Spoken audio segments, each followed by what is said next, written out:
Isaías capítulo 6, versículos 1 até 8.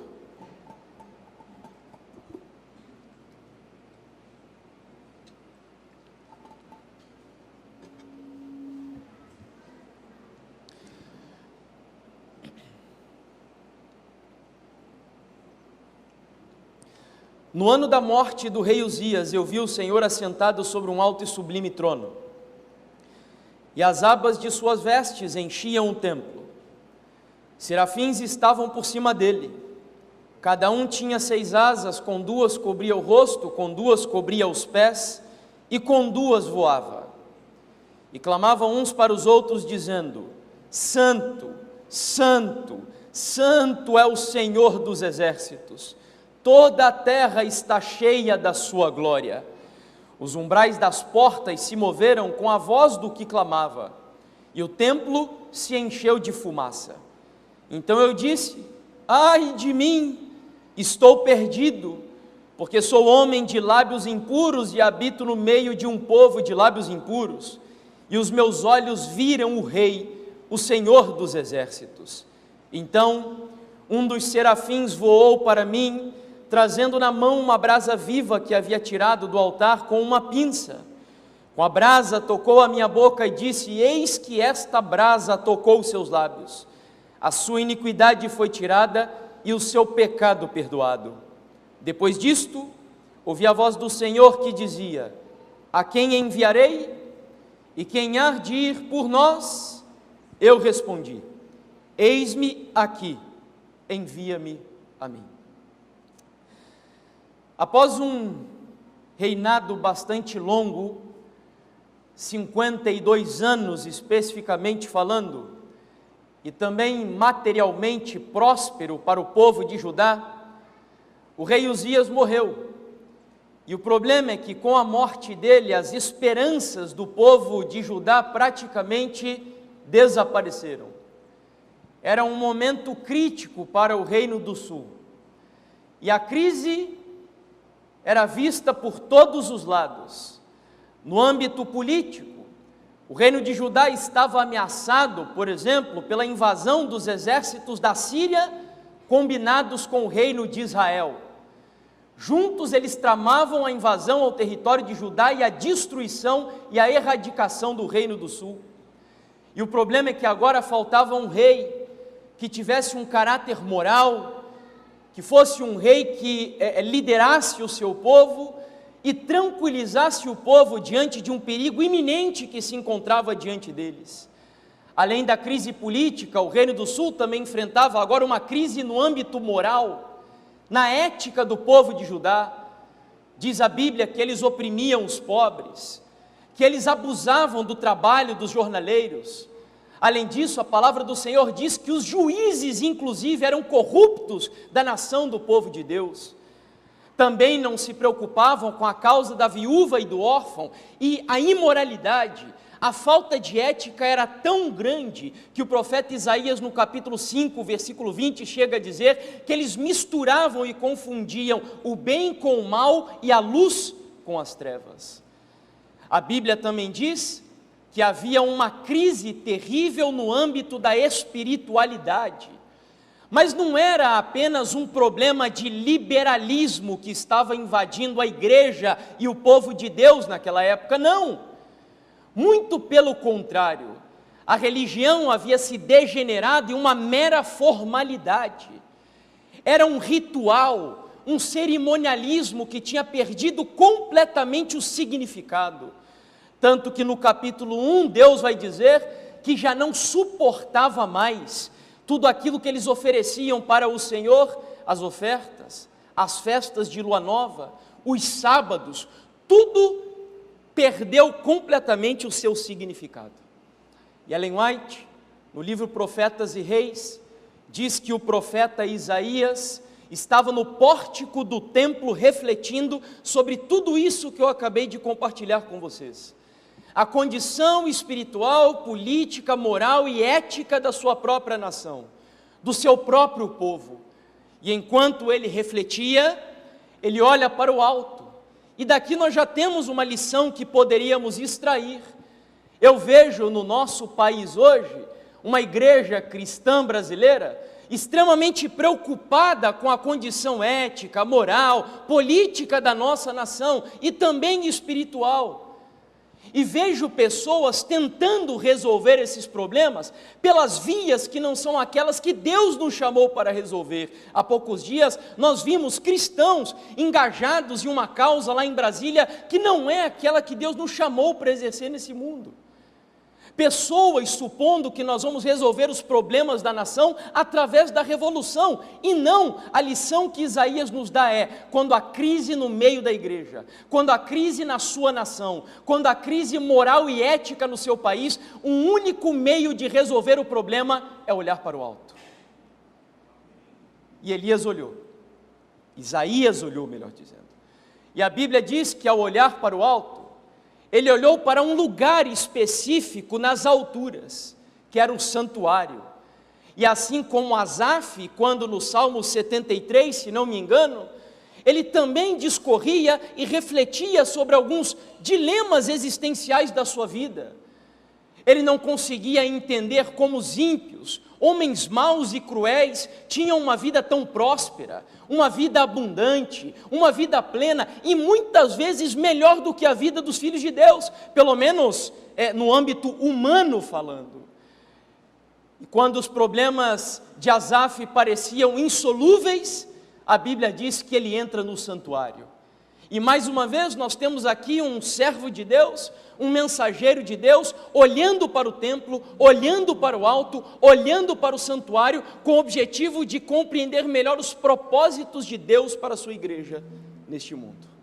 E ali está o profeta Isaías. Diz Ellen White que o véu do santuário celestial foi aberto. A Isaías foi permitido adentrar aquele compartimento que é o mais sagrado de todos, o Santo dos Santos. E quando ele penetra pela fé o lugar santíssimo, a Bíblia diz que ele contempla a Deus no seu alto e sublime trono. E eu tenho certeza que a intenção da passagem aqui é enfatizar um dos atributos de Deus, que é aquele que, no meu ponto de vista, a nossa geração hoje, ela quase que marginalizou essa realidade, que é a soberania de Deus. Quando o mundo está em crise, quando a igreja está em crise, quando a moralidade do mundo e da sociedade está em crise, o que esse texto nos ensina é que, aparentemente, quando as coisas nos dão a impressão de que saíram do controle de Deus, Deus ainda é o soberano e está no controle de tudo o que acontece neste mundo. Não importa quem é eleito, não importa os valores que se defendem, a verdade é que o que a Bíblia nos ensina é que nada do que acontece neste mundo não acontece se não estiver debaixo da permissão do Deus Todo-Poderoso. Ele é o Senhor da história. É Ele quem se assenta num alto e sublime trono. E então o profeta Isaías agora tem uma visão maravilhosa. Uma visão que poucos homens e mulheres de Deus tiveram o privilégio de ter.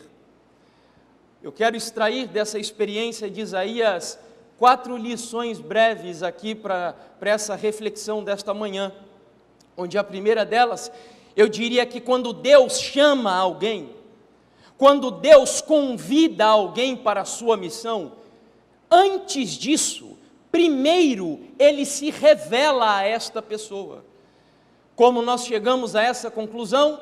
Vá comigo ao texto de Isaías, e não feche a sua Bíblia, no capítulo 6, nós vamos ler os versículos 1 ao 4, apenas nesse momento onde diz, no ano da morte do rei Uzias, eu vi o Senhor assentado sobre um alto e sublime trono, e as abas de suas vestes enchiam o templo, serafins estavam por cima dele, cada um tinha 6 asas, com 2 cobriam o rosto, com 2 os pés, e com 2 voavam. E clamavam uns para os outros, dizendo, Santo, Santo, Santo é o Senhor dos exércitos, toda a terra está cheia da sua glória. Os umbrais das portas se moveram com a voz do que clamava, e o templo se encheu de fumaça. Isaías está aqui contemplando uma cena litúrgica. Ele está vendo um culto sendo praticado no céu, onde os próprios seres celestiais, que ele deu um nome, de acordo com alguns teólogos, foi um nome que Isaías inventou. Não existe na gramática aqui hebraica um nome como esse, serafins. Existe o nome seraf, que significa ardentes. E quando Isaías descreve esses seres celestiais, chamando-os de serafins, o que ele quer dizer é que aqueles que estavam na presença de Deus queimavam pela manifestação da glória do Senhor.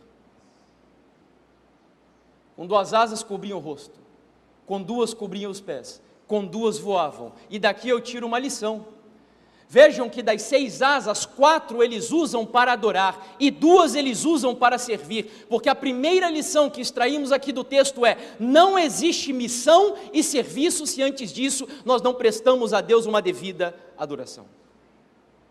E é por isso que o Senhor se revela ao profeta Isaías antes de fazer o chamado a ele. Isaías agora tem o privilégio de ver Deus se manifestando em sua plena santidade, meus irmãos. Qual foi a reação dos serafins quando ele contempla a cena? Diz a Bíblia que eles cantavam um hino dizendo: Santo, Santo, Santo é o Senhor dos exércitos. Toda a terra está cheia da sua glória. Olha, você pode estudar a Bíblia de capa a capa e você não encontrará em nenhum livro das Escrituras a palavra do Senhor dizendo, por exemplo, que Deus é justo, justo e justo, que Deus é amor, amor, amor, que Deus é misericórdia, misericórdia e misericórdia. Não, um único atributo de Deus na Bíblia que é levado ao 3º grau é a santidade. Deus é santo, santo, santo. Eu vi um pastor dizendo certa vez que quando você diz que Deus é santo, você define quem Deus é. Quando você diz que Deus é santo, santo, você está enfatizando quem Deus é. Quando você diz que Deus é santo, santo, santo, você está elevando este atributo de Deus ao grau superlativo, querendo dizer que de todos os atributos do Senhor, sem dúvidas, este é o mais importante, o mais excelente, o mais sublime, aquele que melhor define quem Deus é em sua própria essência. Deus é um Deus santo, um Deus absolutamente santo. A sua excelência moral é a própria santidade. Tanto é que eu falei na oração inicial, não sei quantos prestaram atenção, mas o salmista no capítulo 96 chega a dizer: adorai ao Senhor na beleza da sua santidade. É como se o poder de Deus fosse a sua força, como se os olhos de Deus fossem a sua onipotência, mas a santidade de Deus é a própria beleza, a essência do seu próprio caráter. Deus é um Deus santo.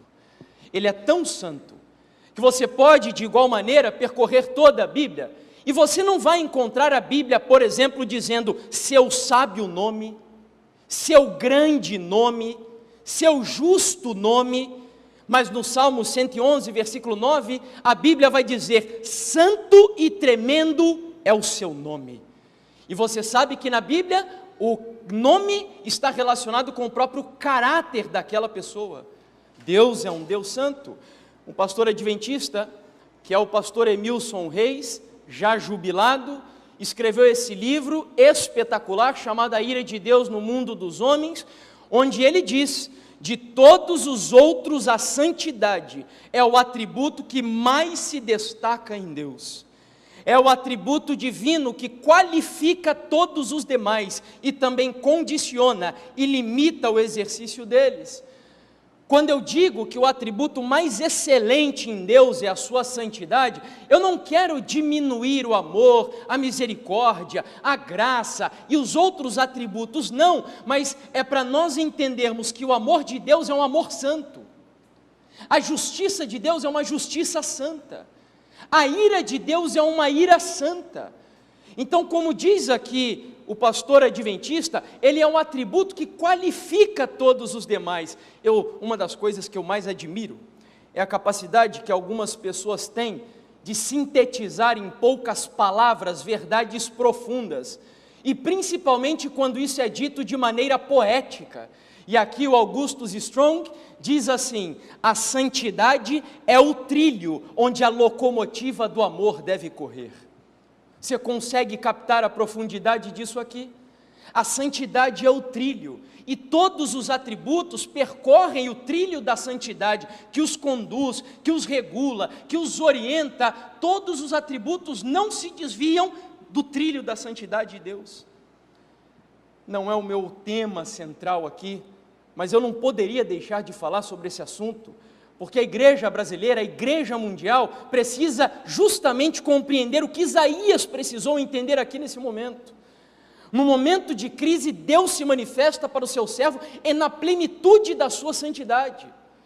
E Deus, quando nós falamos que Ele é santo, a esfera da santidade de Deus, eu seria prepotente se dissesse a vocês aqui que tenciono me aprofundar ou ser exaustivo no assunto tão sublime e infinito como esse, porque a santidade do Senhor, ela é inigualável, ela é incomparável.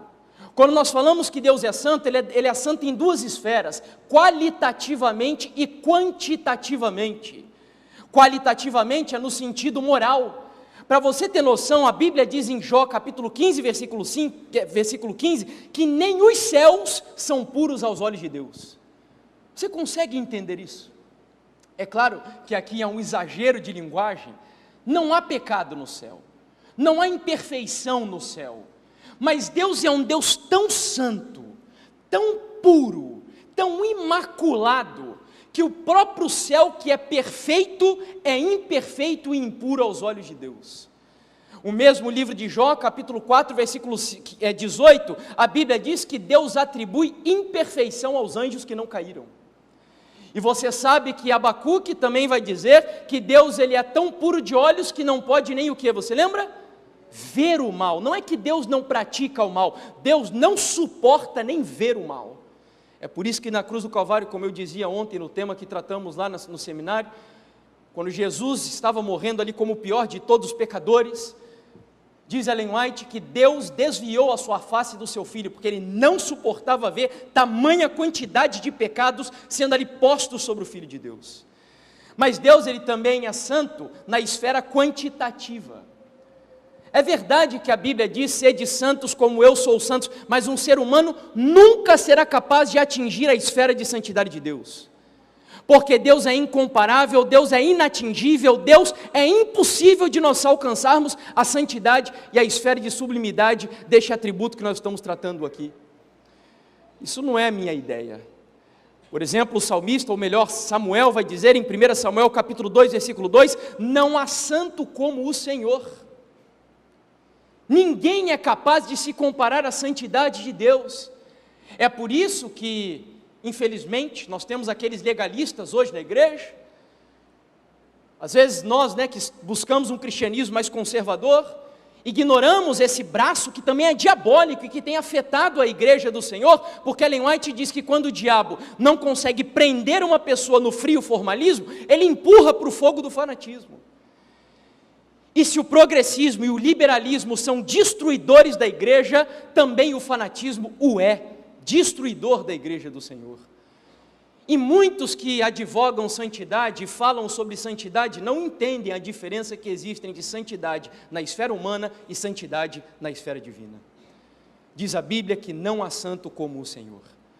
Você sabe que nós temos um hino do Inário Adventista do Sétimo Dia agora, e eu queria convidar você, nesse momento, vai ser improvisado mesmo, não foi nada combinado, a cantar comigo, justamente esse hino que tonifica essa verdade sublime que estamos tratando aqui.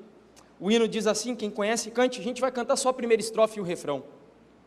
Santo somente é o Senhor, digno de todo louvor, Deus de bondade, justiça e amor, santo somente é o Senhor. Cante o refrão agora e reflita nessa letra. Santo, Santo, Santo somente é o Senhor.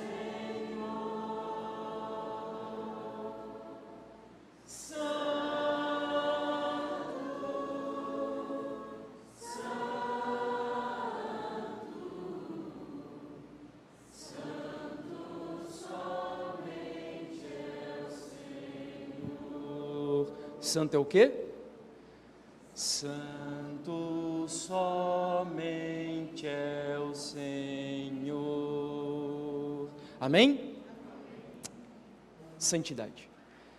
O profeta Isaías agora então no pórtico do templo, refletindo sobre todos os problemas que vimos aqui, ele olha para a santidade de Deus.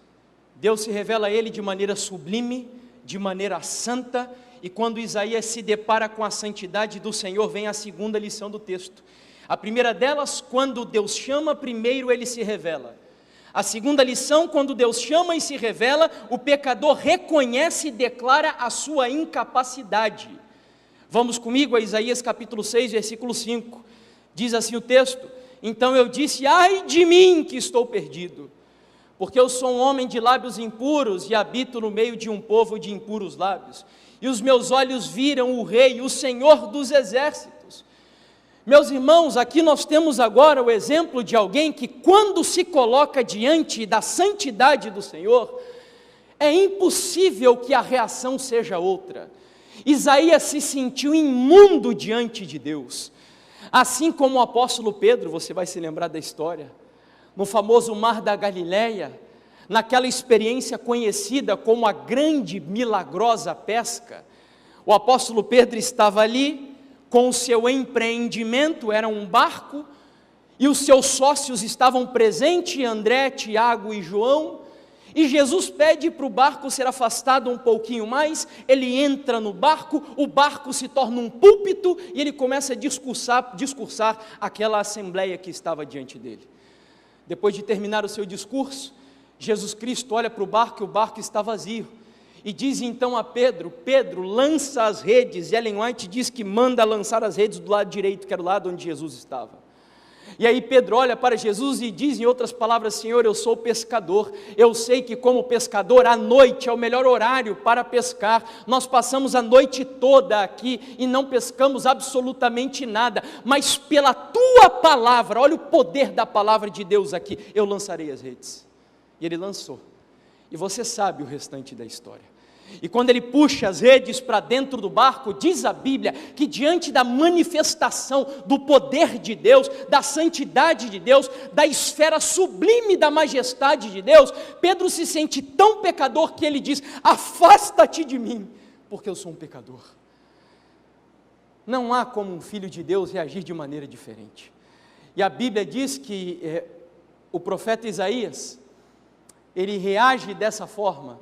E eu não sei você, mas eu achava que Isaías era um homem assim perfeito, no sentido ocidental da palavra perfeito.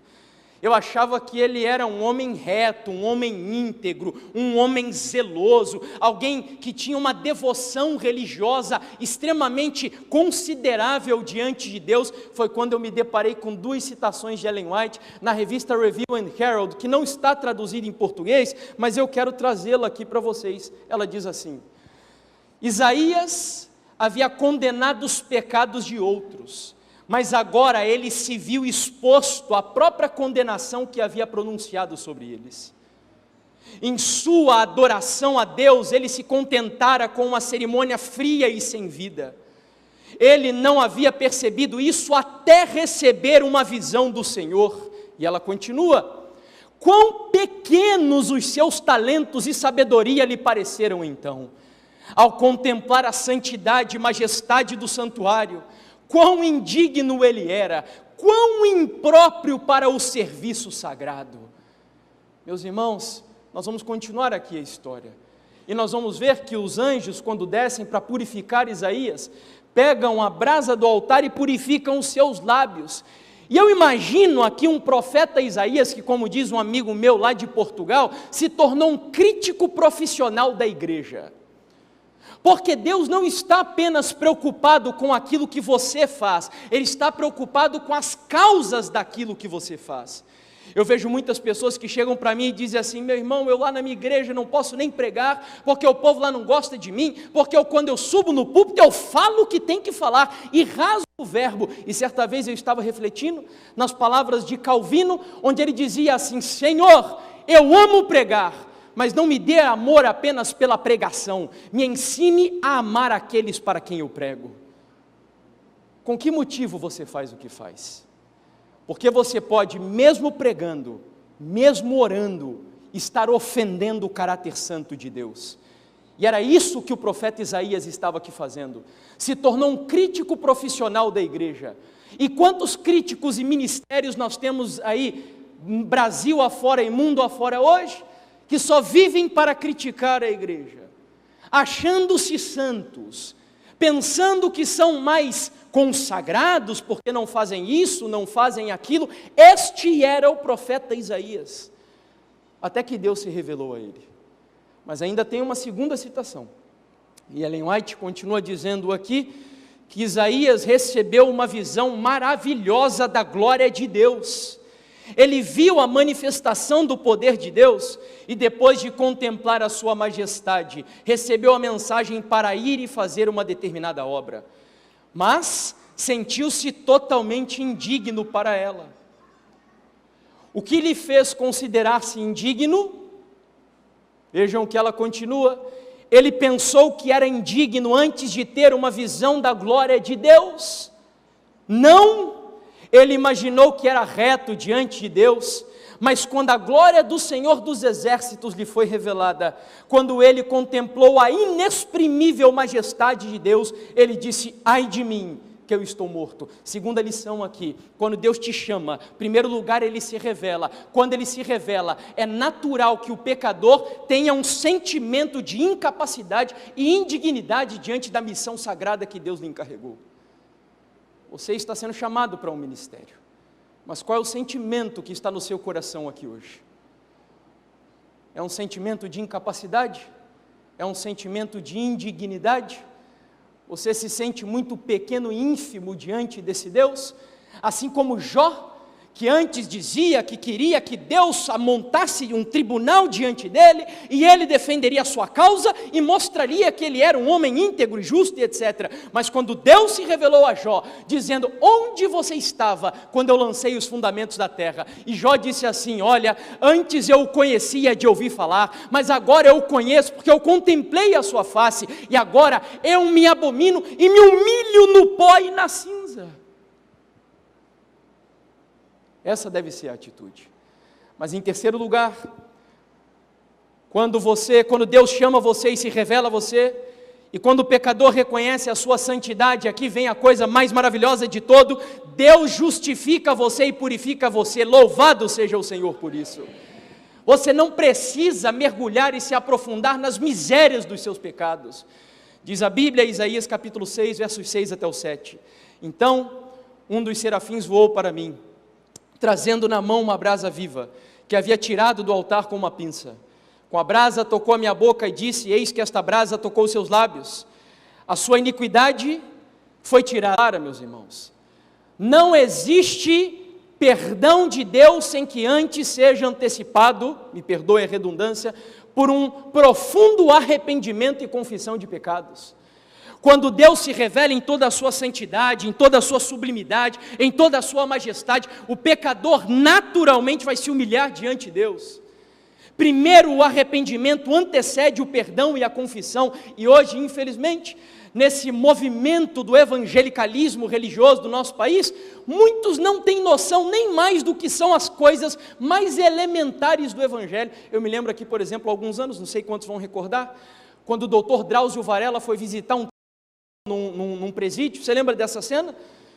E aí as pessoas ficaram comovidas com aquilo, porque fazia 9 anos que ele não recebia uma visita, depois descobriram o motivo, era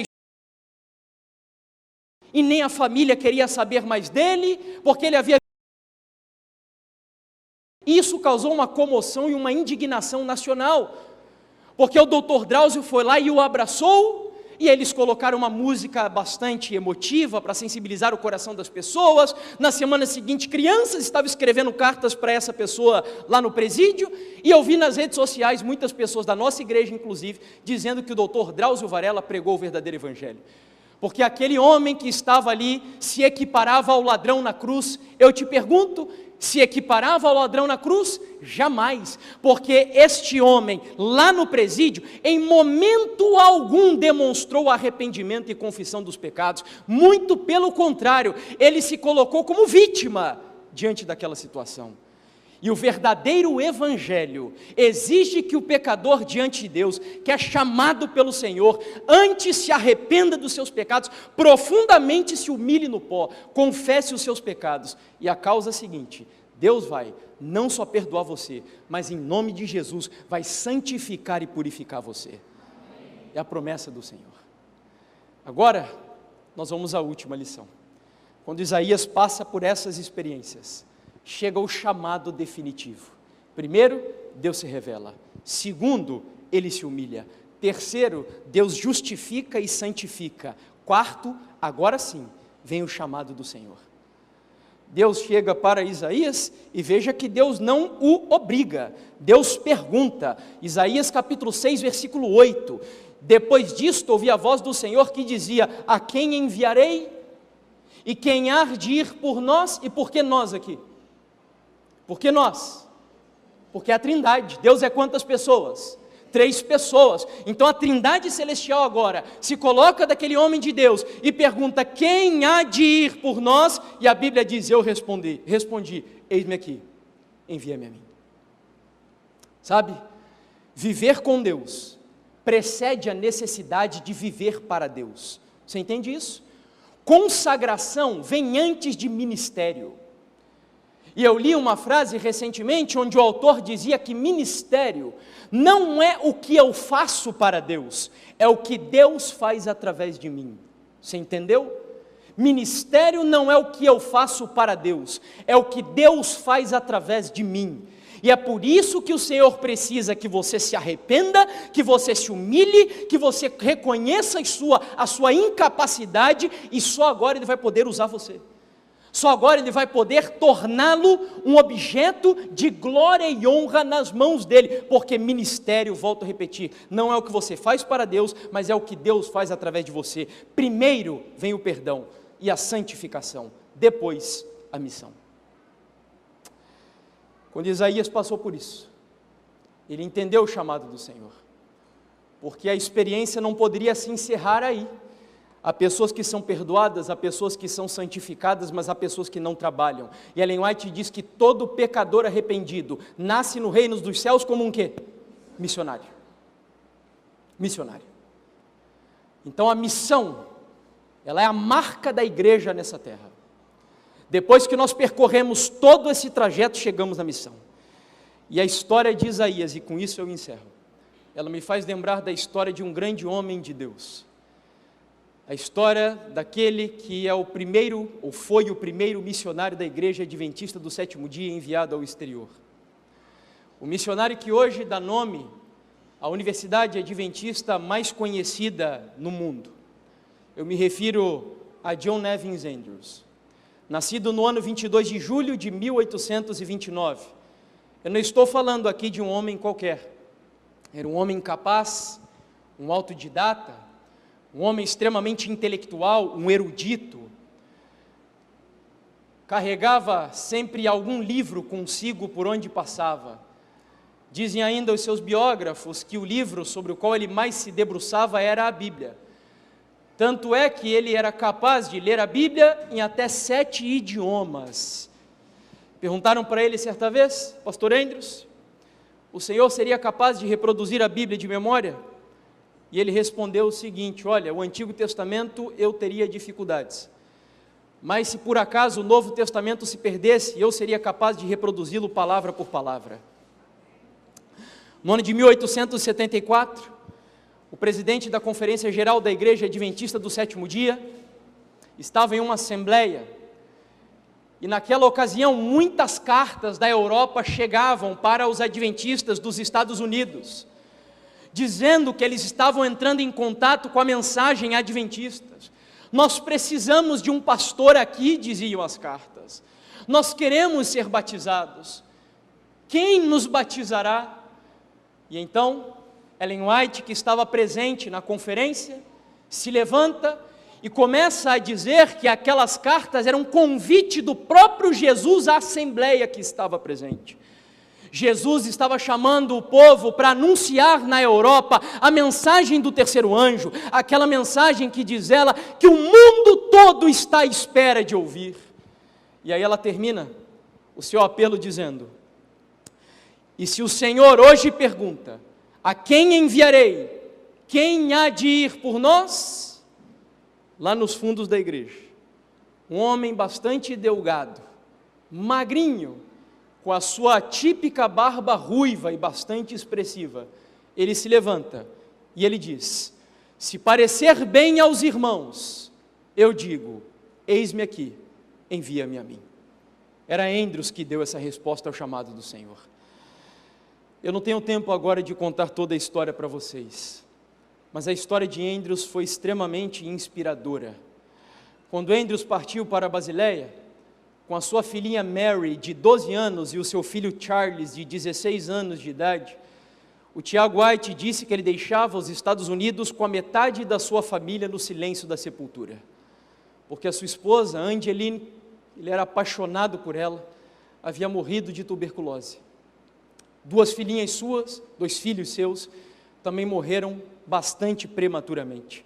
Mas esse homem foi enfrentar uma experiência missionária extremamente desafiadora, morando em um porão insalubre, úmido, escuro, se alimentando de batatas, mingau, e quando tinha um pouquinho, eles comiam repolhos de vez em quando.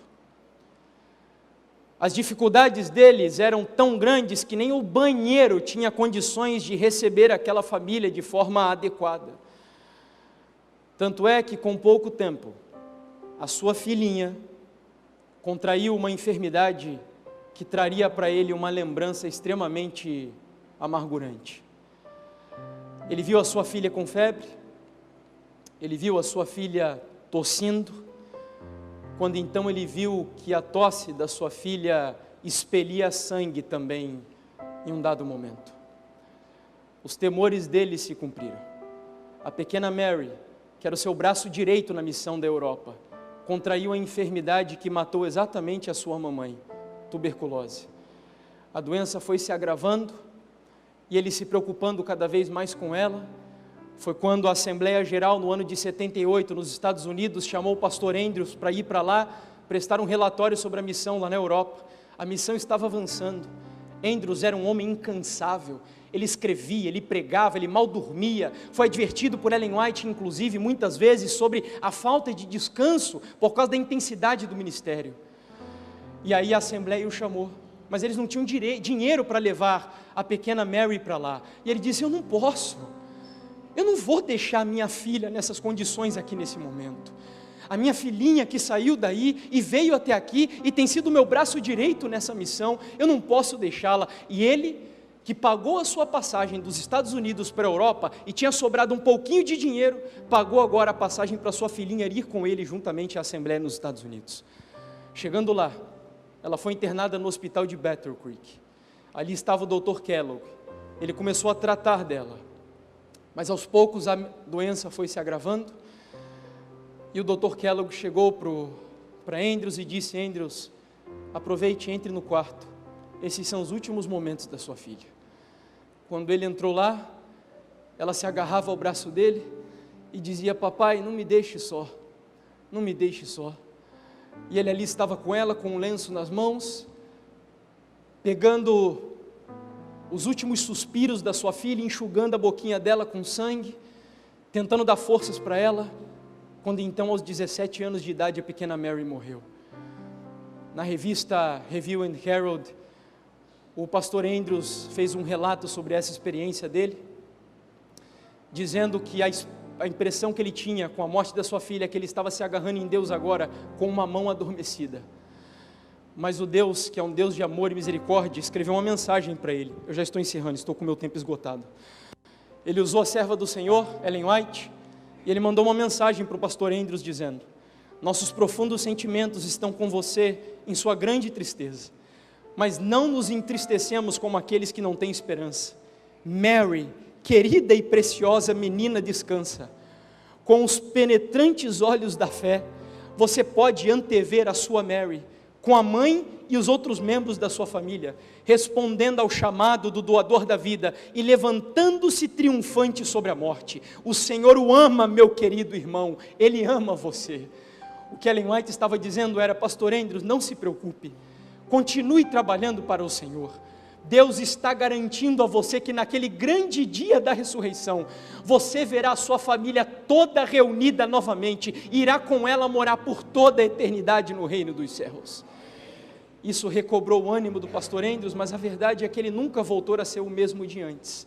Ele voltou para a Europa, ele ficou enfermo por 2 vezes, e ele começou a tossir, ele teve febre, e ele também desenvolveu tuberculose. Quando ele já estava no seu leito, nos últimos dias da sua vida, no ano de 1833, olhe só as últimas palavras dele para Ellen White, dizendo assim: ainda tento ler as provas do nosso periódico em francês, mas eu não tenho energia para preparar artigos, não passo de um esqueleto e nem tenho tentado vestir as minhas roupas por muitas semanas, mas posso dizer que os meus pés estão sobre a rocha dos séculos e que o Senhor me segura pela mão direita. No último dia de vida, eles reuniram no quarto do pastor Andrews uma comitiva dos Estados Unidos, alguns irmãos da igreja da Europa. Eles estavam ali para se despedir dele. Ele fez um pedido, e o pedido foi o seguinte: olha, eu queria que vocês cantassem o hino favorito da minha esposa, e o hino favorito dela era Nos Veremos Junto ao Rio. E ali eles começaram a cantar o hino dizendo: nos veremos junto ao rio, lá nas águas cristalinas, ó sim, nos congregaremos na beira do rio da vida. Quando eles terminaram de cantar, o pastor Andrews espontaneamente começou a dizer: sim, nos veremos junto ao rio, e ali eu encontrarei a minha pequena Mary, a minha amada Angeline, eu encontrarei as minhas 2 filhas queridas. Sim, nós nos veremos junto ao rio. Ali ele silenciou-se, e exatamente quando o sol se pôs, naquele dia, se pôs também a vida do primeiro missionário da Igreja Adventista do Sétimo Dia. Para quem tiver o privilégio um dia de visitar a Basileia, num cemitério que já está praticamente esquecido, há um túmulo lá, bastante singelo, com as palavras: aqui descansa o primeiro missionário da Igreja Adventista do Sétimo Dia, o pastor John Nevins Andrews. E eu encerro essa mensagem quando ele já não tinha nem mais forças para escrever. Ele se levantou do leito e disse: filho, pegue um papel e eu quero escrever uma mensagem para a Review and Herald. E a mensagem dele foi a seguinte: em meio à tribulação e à aflição, a minha alma está grata a Deus. Nunca me impressionei mais com a importância da obra na qual estamos empenhados no tempo presente.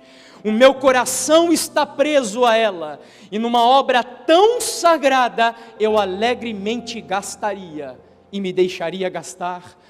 Almas estão perecendo, as quais agora estão sendo alcançadas. O tempo para o trabalho é curto, e a noite em que ninguém pode trabalhar está próxima.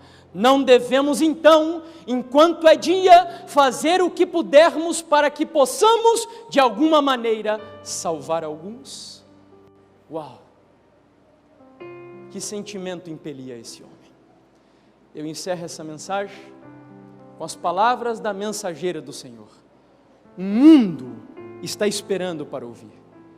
Pessoas estão sedentas da mensagem de Deus. Se você já teve um encontro com Ele, se você já se humilhou diante dEle, se você já se arrependeu profundamente dos seus pecados e sentiu o chamado do Senhor na sua vida, Deus está perguntando aqui agora: a quem enviarei? Quem há de ir por nós?